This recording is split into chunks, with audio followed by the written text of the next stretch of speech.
Good morning, and welcome to our weekly Bible study. Today, we are going to be looking at Luke chapter 24, starting with verse 13. This is the story of the road to Emmaus. And if you'd like to follow along, once again, like I said, it's Luke 24, verse 13. And I am reading out of the CEB. This is a fairly new translation. It is also known as the Common English Bible. So its whole goal is to have language that we would understand a little bit better. So hear these words. Now, on that same day, two disciples were traveling to a village called Emmaus, about 7 miles from Jerusalem. They were talking to each other about everything that had happened. And while they were discussing these things, Jesus himself arrived and joined them on their journey. And they were prevented from recognizing him. Now, I'm going to stop right there for a couple of things. First of all, back then, walking that far on a day was just normal. For us today, that's not something we would normally do. That would be the whole exercise. And what's interesting about this story is the fact that not only do they walk to Emmaus, but as soon as the event occurs, they find themselves walking back instantly. So you've got a couple of hours of travel in there, and they probably have already done this at least once already in the day, because you wouldn't have stayed in Jerusalem if you only lived 3.5 miles away. So in this story, we have these people journeying. They're described as two disciples. We believe this was probably a husband and a wife, most likely, because later in the story, when Jesus looks like he's going to continue on, they invite him into their house for the night.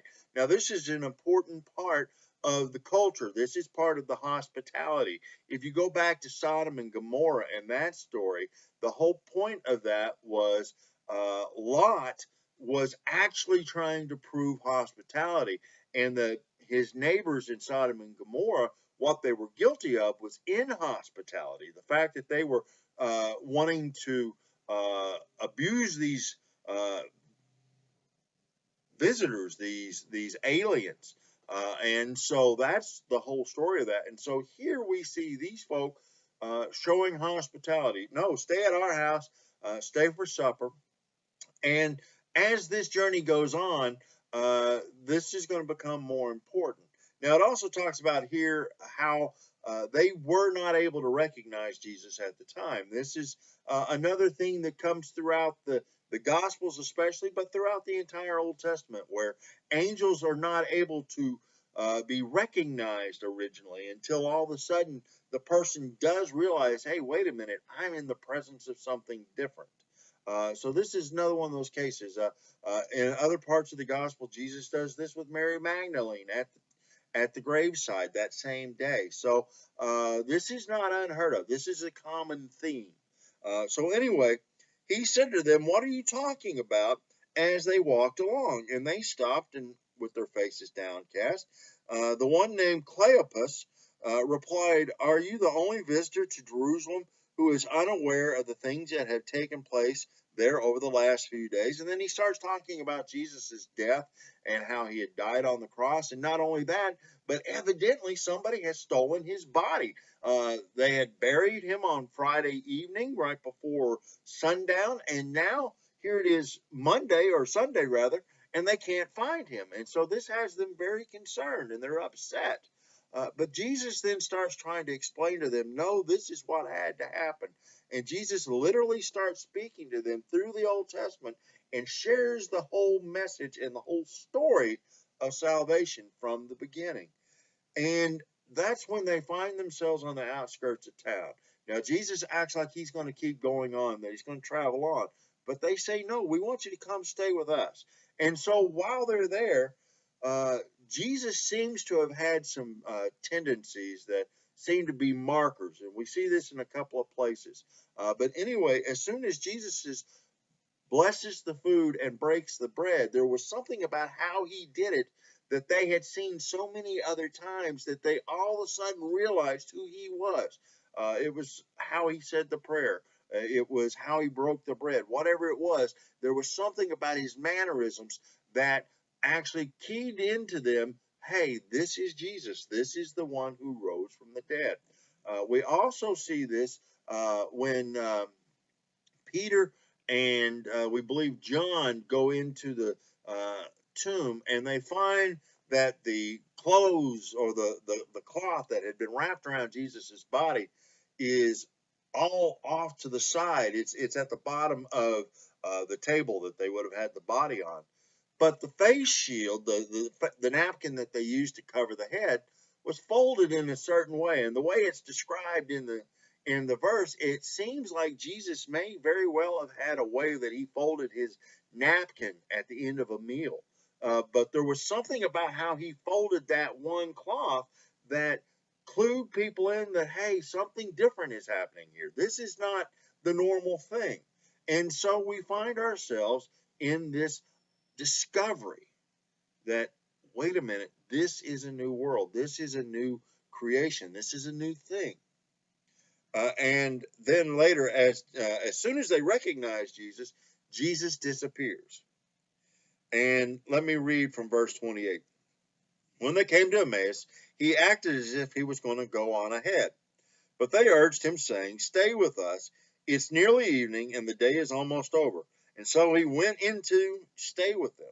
And after he took his seat at the table with them, he took the bread, blessed it, and broke it, and gave it to them.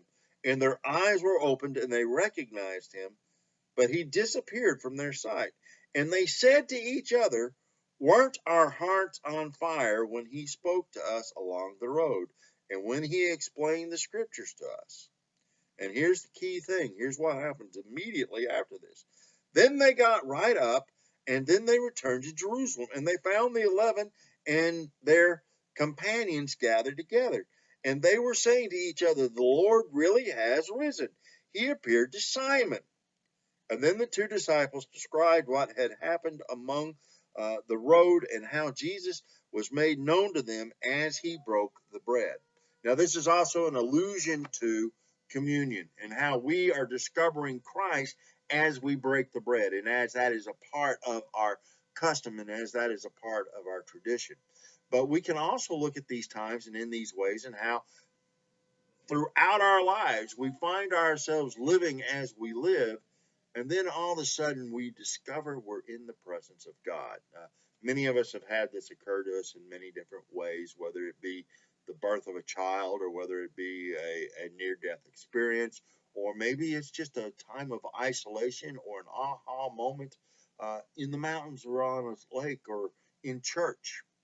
And we just had the power go out for a second. That's why you're going to have that little flash there. But anyway, all of these things occurred, and it is their realization that all the things Jesus had said that sounded really nice and was really great, well, they were true. He really meant them. And it's also an opportunity for us to discover that we are in the presence of God. Now, in today's world, we also find that we are in the presence of God. Today's world, we find that when we're doing everyday activities, we find ourselves all of a sudden in the presence of the divine, whether it be in an interaction with one another, or whether it be in a rainbow, or whatever may be the effect. There is something where we all of a sudden realize we are in the presence of the divine.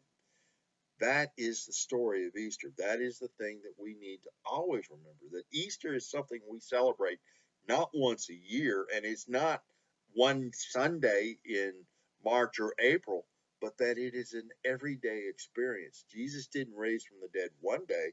Jesus raises from the dead every day. And because of that, we too are able to raise ourselves from the deadness that we feel inside of our lives. And we can share that same joy, that same hope, and that same courage in the lives of those people that we encounter, whether it be through the internet, or whether it be through interaction, whether it be at the grocery store or the gas station or at work, wherever it may be. There we can find God's experience. And so this is the story of the road to Emmaus, and I hope it's something that you would enjoy. Let's pray. Gracious God, we thank you for this beautiful day that you've given us, for another chance to be uh, a part of your community and your family. And as we find our hopes and our dreams and our ways of reaching out, we hope that we can always grow in our faith and in our love with you. We ask these things humbly in your name. Amen.